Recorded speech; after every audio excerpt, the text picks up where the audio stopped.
အာလာဝကဘလူးနဲ့အမှောင်ထုတွေကအလင်းရောင်အာလာဝတ်တိုင်းကြီးရဲ့အစွန်များမှရှိတဲ့တောအုပ်ကြီးထဲမှာတဘိုးကြောင်းမဖွယ်ကြီးမားပြီးဒေါသကြီးတဲ့အာလာဝကဆိုတဲ့ဘလူးကြီးတစ်ကောင်စိုးမိုးနေတယ်သူ့ရဲ့ဗိမာန်ဒီပါကိုဘယ်သူမှမကဲ့ရကြဘူးသူ့မှာမြေပြင်ကိုပြစ်ချလိုက်တစ်ပင်တော်တောင်တွေကိုပြကြသွားစေနိုင်တဲ့လက်နက်ဆန်းပစိန်ဖြူကြီးရှိနေတာကြောင့်လူရောနှက်ပါသူ့ကိုကြောက်ကြတယ်တညမှာတော့ဘလူးကြီးဟာအခြားနတ်သမီးအစည်းအဝေးကိုတွားနေတော့မြတ်စွာဘုရားရှင်ဟာအာလာဝကရဲ့ဗိမာန်ထဲကိုမေတ္တာရှိထားပြီးတင်းတိမ်စွာကြောက်ရောက်လာခဲ့တယ်ဘုရားရှင်ဟာဘလူးကြီးရဲ့ပလင်ထက်မှအေးချမ်းစွာတပိတ်တော်ကိုတင်ပြီးတရင်တုံးတော်မူလိုက်တယ်မကြမီမှာပဲဘလူးကြီးကဗိမာန်ကိုတင်ရောက်လာခဲ့တယ်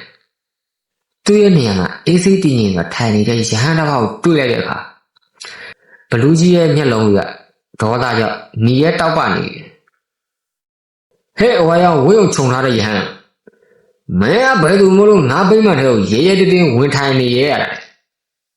ထပြန်အပြင်ကိုထွက်သွားပြန်ဘလူးကြီးကမိုးကျင်းတန်လိုအတန်နဲ့ကြီးညာအော်ဟစ်လိုက်ဖះရှင်ကအေးဆွေးစာပဲကောင်းပါပြီတကားကြီးငါကိုတော့ထွက်ပေးပါမယ်ဆိုပြီးအပြင်ကိုကြွပြီးတော်မူနေတယ်ဒါပေမဲ့ဘလူးကြီးကမကျင်နဲ့သေးပဲရဟန်းတစ်ပါးကိုသူ့အမိတ်အတိုင်းနာခံခိုင်းရတာကိုသဘောကျပြီးမောက်မှစွာနဲ့ဟေးရဟန်းအပြင်မှာမရက်နဲ့အတွင်းကိုပြန်ဝင်ခဲ့ကန်ထမ်းမှအမိတ်ပြီးပြန်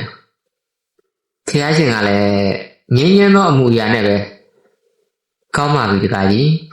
ငါကိုတော့ဝင်ပါမယ်ဆိုပြီးပြန်ဝင်တော်မူခဲ့လေဒီလိုနဲ့ဘလူးကြီးဟာဖះရှင်ကိုသုံးညိတ်တဲ့တိုင်ထွက်ဆန်းဝင်ခဲ့ဆန်းဆိုပြီးအမိတ်ပေးစီခိုင်းခဲ့ပြီဖះရှင်ကအနှဲငယ်များဒေါသမထွက်ပဲငင်းချမ်းစွာဆောင်ရွက်ပေးခဲ့ပါတယ်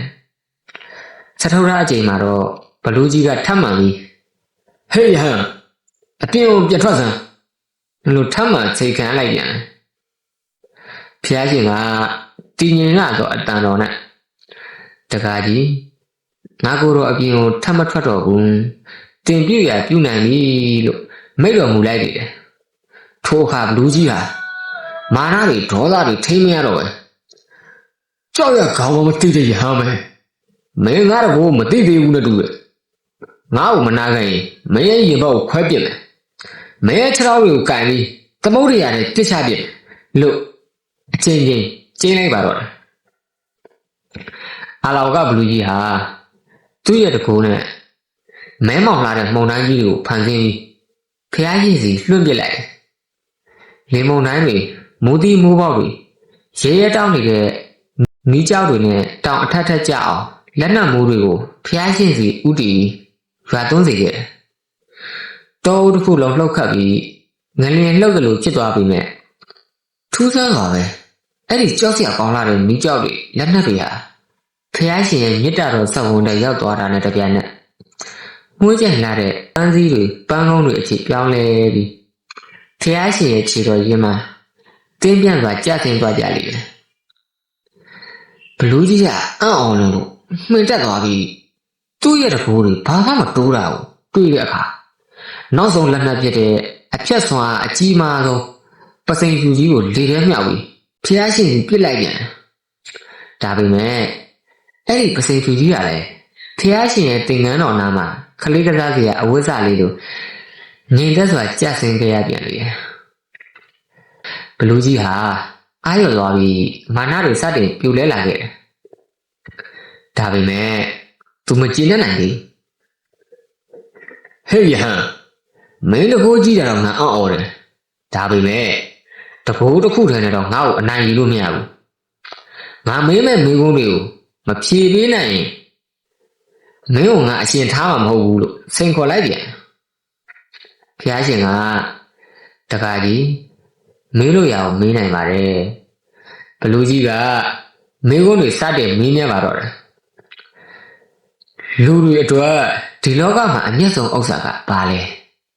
ဘယ်အရာကိုကောင်းစွာလေ့ကျင့်ချမ်းသာကိုဆောင်ကျဉ်ပေးနိုင်တယ်လဲအရာတွေထဲမှာဘာကအချုံမင်းဆုံးလဲ ဘယ်လိုအသက်မွေးဝမ်းကြောင်းပြုခြင်းကအမျက်ဆုံးလဲထို့သို့မေးလိုက်လေတယ်ဖျားရှင်ကတည်ငြိမ်ပါနဲ့ပဲတခါကြီးလူတွေအတွက်အမျက်ဆုံးဥစ္စာဟာယုံကြည်ကိုးကွယ်မှုပဲဖြစ်နေတယ်တရားဓမ္မကိုကောင်းစွာကျင့်သုံးခြင်းကချမ်းသာကိုဆောင်ကျဉ်ပေးတယ်အမှန်တရားပြောဆိုခြင်းဟာအရာဓာတ်တွေထဲမှာအချုံမင်ဆုံးဖြစ်ပြီးအသိပညာနဲ့အသက်မွေးတာဟာအမျက်ဆုံးအသက်မွေးခြင်းပဲဖြစ်တယ်ထို့သို့ရှင်းလင်းပြတ်သားစွာအဖြေပေးတော်မူလိုက်တယ်ဖျားရှင်ရဲ့ပြည့်စုံလွန်လာတဲ့အဖြေတော်ကိုကြားလိုက်ရတဲ့အခါဘလူးကြီးရဲ့စိတ်ထဲမှာရှိတဲ့အမှောင်တို့ဒေါသနဲ့မာနတွေဟာချက်ချင်းဆိုသလိုကင်းစင်ပြောက်ကွယ်သွားလေတယ်ဘလူးကြီးဟာဒူးထောက်ကျသွားပြီးဖျားရှင်ရဲ့ခြေတော်ကြီးမှာဝှတ်သွားလိုက်ရင်အိုးမြတ်စွာဘုရားကျွန်တော်နားလဲပါပြီဒေါသနဲ့အကြမ်းဖက်ခြင်းဟာဘာကိုမှအနိုင်မယူပဲမေတ္တာနဲ့အသိပညာကသာအရာရာကိုအနိုင်ယူမှန်းယနေ့မှပဲကျွန်တော်သဘောပေါက်ပါတော့တယ်